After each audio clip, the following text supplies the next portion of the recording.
You like that one? In a Louisville hospital room, the Hatch family has gathered to pick a very special outfit. Which one is your favorite? That's my absolute favorite. For 5-pound, 5-ounce Graceland Ray's first and last family portrait.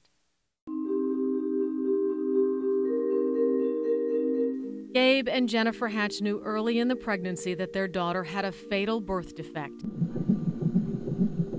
They chose to carry their baby to term, wanting to witness and savor her tender beauty.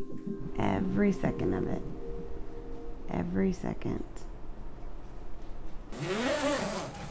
They invited Amber Augustin, because I'm going to have you kiss her on the head in a second, to capture every precious and all too fleeting moment. And Brooke, give me a smile. And I do that because I had a son born at 30 weeks that we almost lost, and I just knew that if we did, I would have to have the photographs to remember him. And then, Dad, you're going to put your hand back here. With care and respect, Augustin and other volunteer photographers share the gift of free portraits with families facing the loss of an infant. I'm just humbled to be able to do it. Tiny works of heart, Augustin calls hers. She was invited into the delivery room with the Hatches and caught on film an unexpected blessing as Graceland, who wasn't expected to survive birth, lived for 28 miraculous minutes, long enough to squeeze her daddy's hand. It is the happiest day of my life.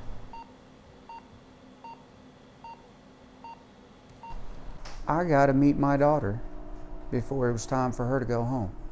He never wants to forget this, nor do Graceland's sisters, just 8 and 10 years old, who likely will without photographs to help them recall, as could Mom Jennifer, still coping with the fog of childbirth.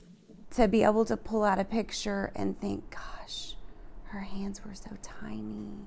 She's providing the only insight that I ever would have seen into this whole experience. In the past, when parents were told their babies would die, doctors encouraged them not to bond, hoping hurtful memories would fade. These photographs are part of healing and a memento that Graceland's brief life was meaningful and that her tiny footprints made an impact on the family who loved her. Janet St. James, Channel 8 News.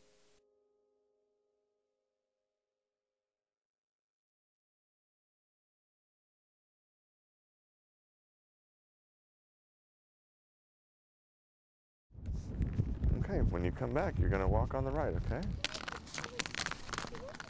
While most 9-year-old boys are learning to play video games or baseball, Remember, you keep on the right. Find the edge. Ben Pierce is learning to become blind. Whoa, find the right-hand side. Keep going. Ben was born at 23 weeks, more than 4 months early, just 1 pound 6 ounces, so tiny his eyelids were still fused shut. My hope was that I would just get to see him before he passed. I just wanted to be out of the general long enough to see him and say hello and goodbye. Just crash after crash, and he just kept on pulling through. Despite the odds, Ben is healthy today, all except his eyes. Sometimes I see little dots appearing out of nowhere. Reading his beloved books takes perfect lighting and sometimes a magnifying glass. His world is getting dimmer by the day. I just don't want to be blind. So some days it's really hard to think about, huh?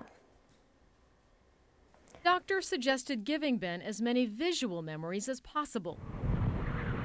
So let him see the mountains and let him see the ocean and take him to see, animals so that he can describe it better when he doesn't have the ability to see it. To that end, the Pierces have created Ben's wish list with destinations and experiences ranging from the Northern Lights to Legoland. Paris, London, Big Ben, Mount Rushmore, Albuquerque, Redwoods, surfing, snorkeling, Harry Potter World. Ben's dreams of what he'd like to see are all over the map and price range.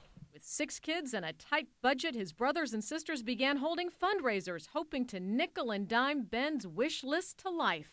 They said the second and third floor. So When Ben wanted to see a Van Gogh painting of haystacks, you want to get closer to look and see?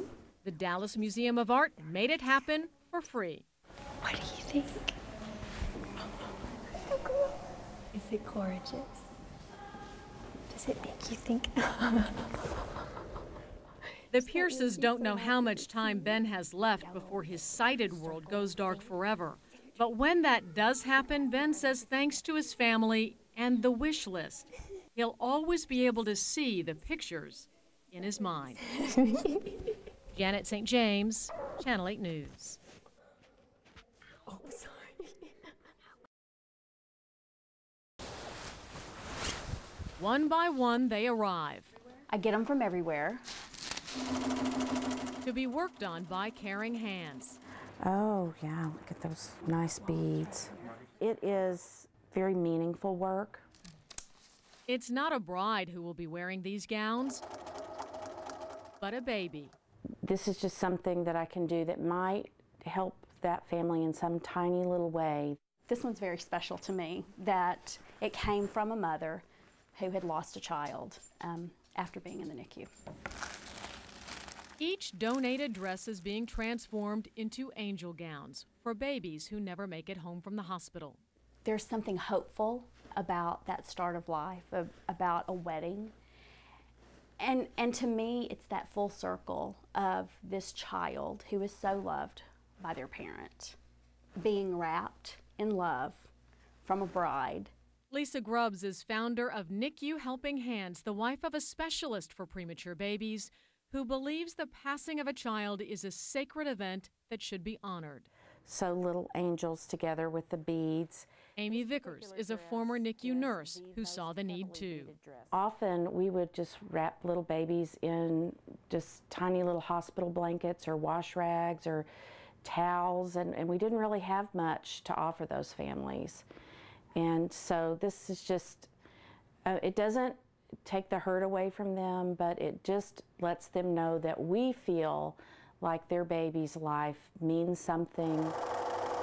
Most of the volunteer seamstresses who work on these gowns work alone in their own homes for their own reasons.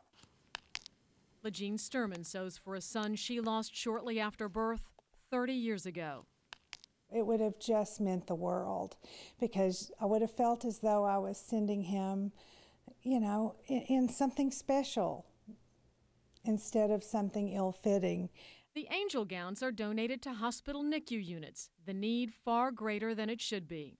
A single wedding dress can make a dozen or more of these tiny angel gowns. Volunteers say each angel gown is stitched with heart and hope, that the symbolic love of a dress carries meaning from beginning to end. Janet St. James, Channel 8 News.